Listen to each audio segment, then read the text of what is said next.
house simulation organized by the Department of Counter-Terrorism, the EOD, the SPU, and other tactical teams in the force headquarters here. It is in preparation to the threat we have been receiving for security and terrorist attacks. Recently, the U.S. Embassy has raised an alarm that the Federal Capital Territory is not safe. There's something followed by the British High Commission that there is going to be an attack on the FCT. But we want to assure Nigerians that we are on top of the situation. We are fully prepared to face any challenges coming to us. The Nigeria police is well prepared, well equipped, and ready to counter this threat. So I want to assure Nigerians that they should not be panicking, especially the residents of the FCT. They should go about their normal business. As security situation, we are on top of that security situation. That is a message from the IGP.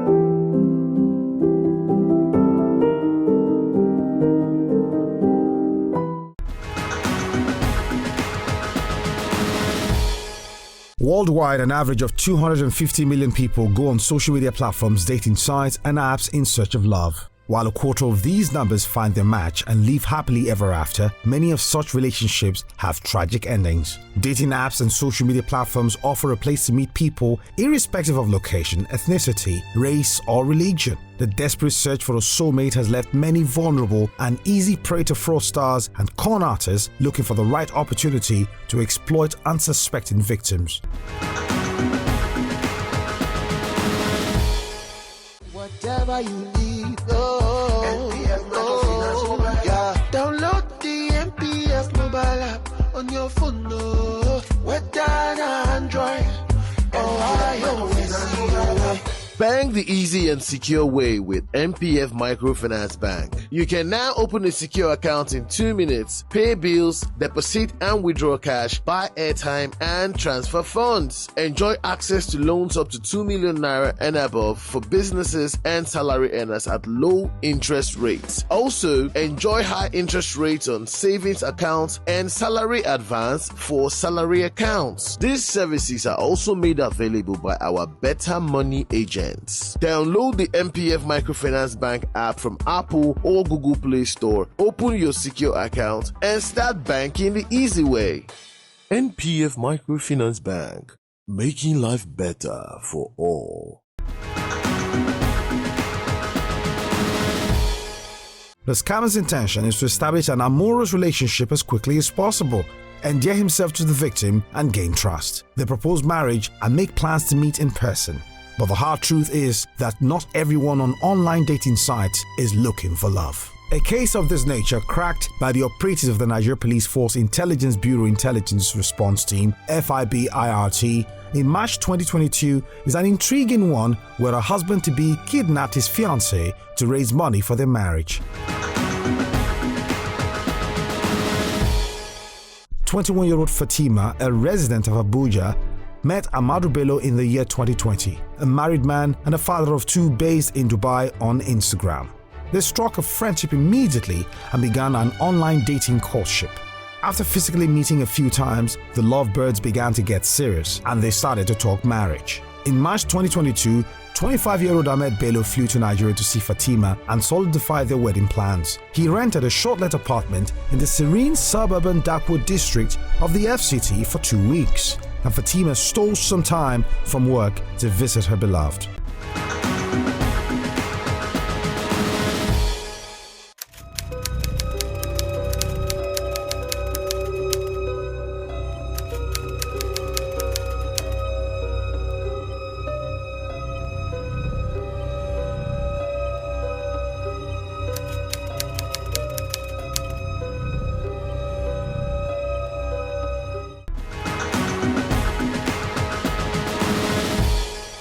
During one of her regular visits, 3 armed men burst into the house and held both of them at gunpoint. Meanwhile, Fatima's family, who could not locate her whereabouts, complained about receiving a phone call from some suspected kidnappers who demanded a 70 million naira ransom. He got some of his other friends, had discussions with them, and he decided to kidnap this particular lady to make money from it and probably make money for the marriage as well. When he got to Nigeria, he got an apartment somewhere in Abuja where he paid for. He and his friends were there making plans for this lady to come, for them to kidnap her and make money from the family.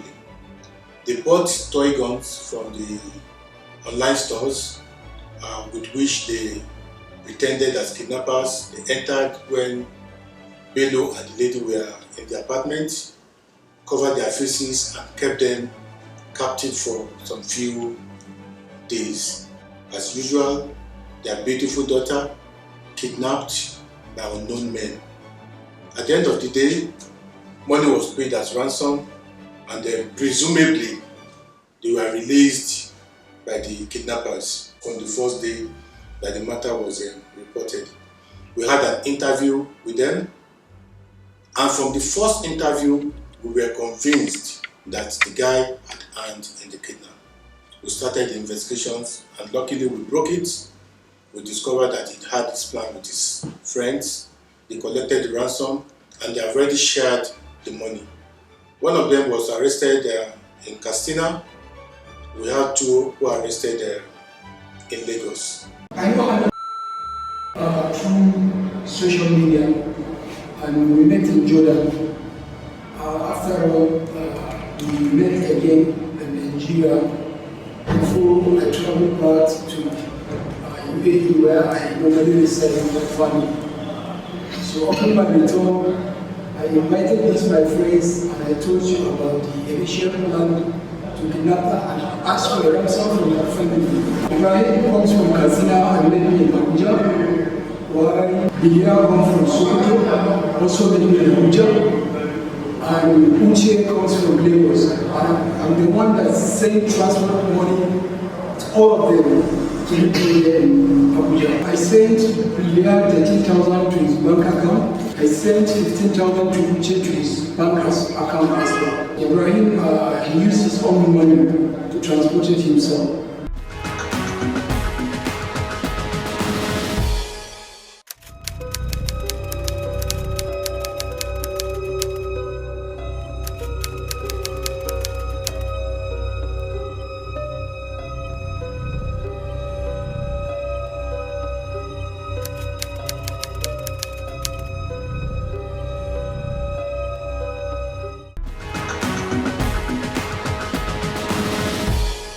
The whole thing went according to plan. She used to visit me. She visited me in the house a couple of times, and she visited me like 5 times before the incident. And she sometimes comes, she cooked for me in the house. She skipped her office work sometimes. She gave her an excuse just to come and meet me, not knowing they were in the house already, until that very Saturday on the 27th. When we carried out the initial intent. I was the one that financed everything. The mask that is being used, a toy gun that was purchased online on gg.ng. I acted as victim of the situation, as if they were purposely targeting me, not her. So this is how we carry out the kidnapping. Ibrahim was tasked to contact the family. He's the one that negotiated with them not knowing how much money will be collected, so there is no any sharing pattern is given until when he received 2 million naira. So he made mention that this is the money that he said he can afford. So he went to Kaduna and took the money from a buried change owner. That buried change owner does not know this money, where does it come from. The phone number was found online and he was contacted and asked how much is the dollar exchange rate. So we want the dollar for 2 million naira equivalent. So according to Ibrahim, this is what he discussed with the man. So the man provided him the account number, and Ibrahim directed the family of Anatu to send the money to that buried change man. So he travels to Kaduna and collected the money in dollar, which is equivalent to $3,300. So after the three, I and Natu as the victim, we decided to call the attention of the security, the chief security officer of Sonibel Estate and the two police officers from Sonibel police station. We went back to their house for an inspection, and we were sympathizing with me. It is about 4 o'clock, so I advised her, okay, you should call your family so that you can rush and go back home, so they can know that they are free. She said, no, I will stay with you, we will be together. When you see something, say something. Security is everyone's business. Try to monitor your environment and be conscious of activities around your environment. When you see any suspicious movement, please contact the police through our numbers that are out there. Call the police. They are the command emergency numbers. Call us so that we can serve you better. I'm a civil servant. Katsina State Ministry of Education. I'm a librarian. Ahmed called me. He was in Abuja. He called me to come to Abuja and meet him. I came to Abuja. He told me about the issue, and we discussed that we need more people. So I called Uche. He said 13,000 to be there from Sokoto, and he said 15,000 to Uche from Lagos. Ahmed bought the caps, and I bought the solitaire, and Ahmed bought the hand glove. We bought all the necessary things. The girl has been coming to the house. We waited for the suitable time that we're supposed to do the kidnapping.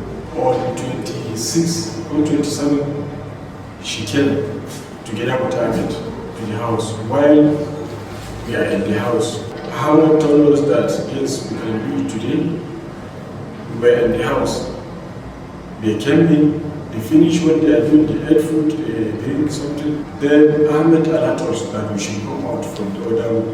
So we came out. Belia called the lady.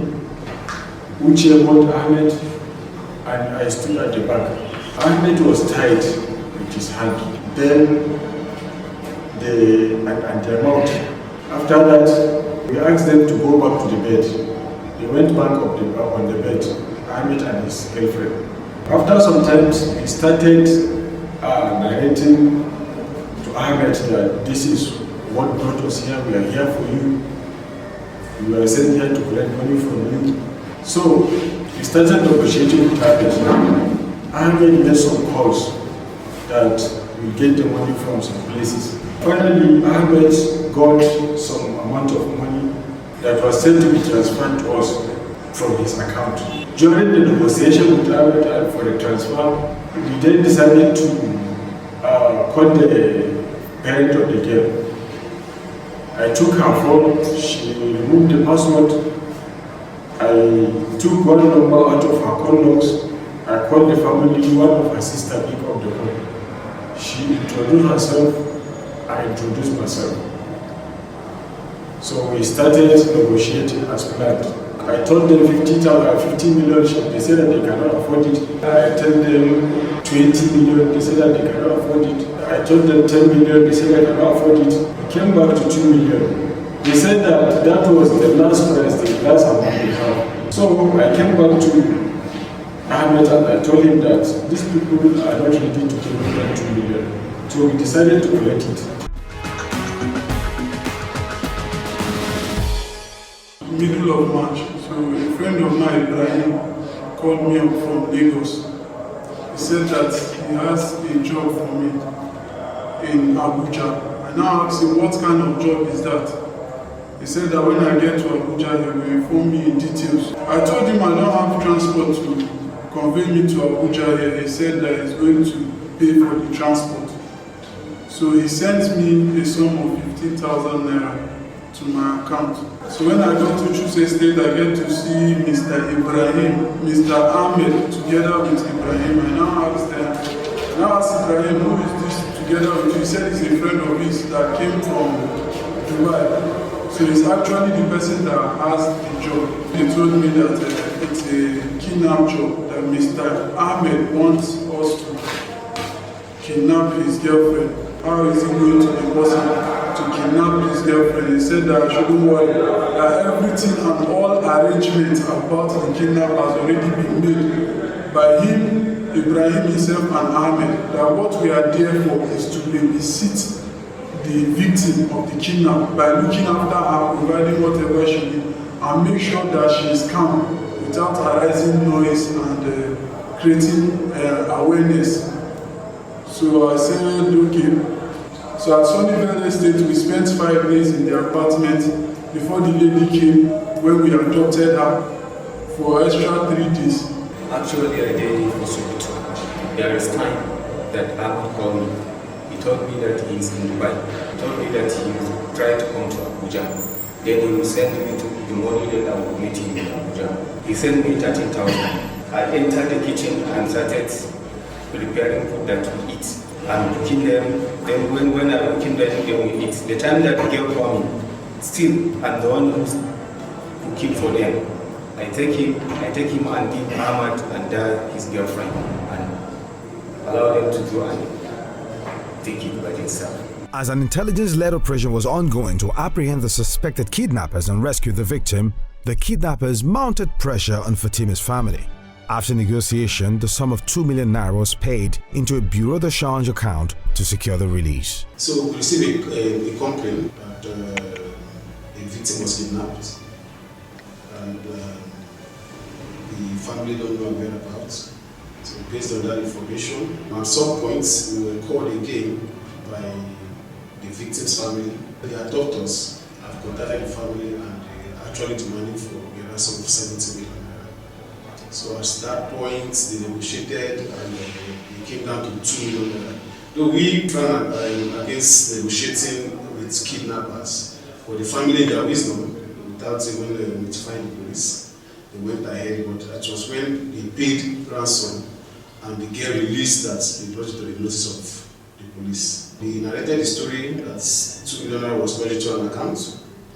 And that account was later discovered to be a BDC account. That's going to change accounts. The couple went to the police station to give a witness statement, and the detectives suspected something fishy in the fiance's opinion, especially after it was discovered that he sent 25 million naira to the supposed kidnappers.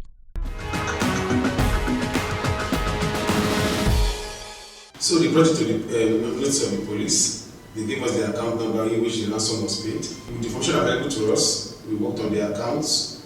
We invited the victim. She came, she gave us a written statement. So based on that statement, we suspected a foul play because the victim claimed that she was kidnapped alongside the boyfriend, a Dubai-based Nigerian, one named Bello Mohammed. So it was on that premise we arrested Bello Mohammed. On interrogation, we find out that he is the mastermind of the kidnap. Probably saying he was under pressure, that he needed fund because the girl is pressuring him. They met on Instagram and they fell in love. From Instagram, they now met in person in Jordan. So the girl was pressurizing him to get married to her. So the only option, the only way he think of he can raise money is through the girl's family, because he feels they are wealthy. So the plan was that probably after collecting ransom, he will use the same ransom to pay the girl's bride price, according to what he availed the police with. Fatima's kidnap was premeditated and carefully thought through. Bello had plotted this long before he arrived in Nigeria and hatched a plan with his friend, 33-year-old Ibrahim Muhammad. They assembled a team that comprised 30-year-old Uche Daniels, based in Lagos, and 32-year-old Mohammed Bilia from Sokoto.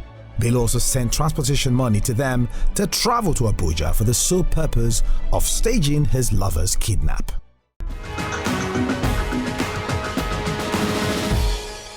The policemen should consider themselves as friends of all Nigerians, irrespective of their tribe, irrespective of their religion, irrespective of their state of origin. We are supposed to provide security to all Nigerians, and we are in a democracy. We should behave very well. We should try to reflect ourselves as good ambassadors of the police in this country, and let us try to respect the law, remain as democrats, like I said, and try to ensure that we listen to people, we address their issues promptly, and we try to ensure that we represent the organization we are working for. So as the investigation may testify, we uncovered that he was the mastermind. He started this plan when he was in Dubai with one Ibrahim Muhammad, 33 years old. We contacted Ibrahim and told him about the plan, that he met a girl, and from the girl's Instagram pictures, it seems the family are wealthy. So when he's coming to Nigeria, he should stage a kidnap. When he came to Nigeria, he met with Ibrahim, he discussed. He was asking Ibrahim, how do we get more hands? So Ibrahim said he knows one Uche Daniel, who is based in Lagos. So they contacted Uche, told him about the plan. He bought into it, but he said he was constrained. He's financially constrained to move to Abuja. Bello sent in 15,000 to transport them. Bello in turn now contacted one Mohammed Bilia, 33 years old, who they also sold the plants to. He bought into it, and 15,000 also was sent to him. He came down from Sokoto to Abuja. So they rented a place in Sunnyvale Estate. Actually, it was also discovered that the place is a residential area. The day they carried out the operation, the girl came visiting, not knowing that 4 guys were already somewhere in the apartment. So when she came in, before you know it, the 3 other guys came out. He seized her with the boyfriend, who she believed was kidnapped alongside herself. He tied them up. After much questioning, he now did an alert. He sent a fake alert to the kidnappers to convince the girl that he is also a victim. So he did a fake alert of 25 million naira. So at some point, he was asking the girl, the family has to raise money, this money is not complete, we're going to relate you and all of that. So at that point was when she contacted the family, who now paid a ransom of 2 million naira, as earlier mentioned. Based on that information, we started going after the rest victim. The person who arrested us was Mohammed Bilia. He was arrested somewhere in Abuja. He was called, probably they sent him 100,000 naira out of the ransom. So he was called to come and take balance of the ransom. On appearing, he was arrested, brought to this office. On interrogation, he affirmed what Bello actually told the police. But based on that, we started looking for Mohammed Ibrahim, who was with the larger part of the ransom. So we got some intelligence that he is in Katsina State. Before we arrived at Katsina State, we got an intel again that he is now in Lagos. So the detective moved to Lagos State, where he was arrested somewhere in Agege, a suburb in Lagos State. He was arrested, flew back to Abuja. He made a useful statement how Bello contacted him, and the kidnap was planned. One Uche Daniel, who participated in the crime, so Uche Daniel is 30 years old, and he was only arrested in Lagos State. He made a useful statement to the police, where he said Ibrahim, who was in possession of the ransom, gave him 110,000 naira through his accounts as his own part of the kidnap team. He was equally arrested, brought back to the department, and he corroborated the information available to us. From recruiting accomplices, purchasing toy guns online, and sending a fake transfer of 25 million naira, Bello confessed to masterminding the entire crime. We have had a case, we have worked on it, we have cracked it, we have picked all the suspects, and most importantly, the Inspector General of Police have directed no need to over-detain anybody in the cell. We have finished the case, disposed of it quickly through the court of law. As we end this episode on Crime Fighters, we urge our viewers to be careful about whom they speak with and how much information they share on digital platforms.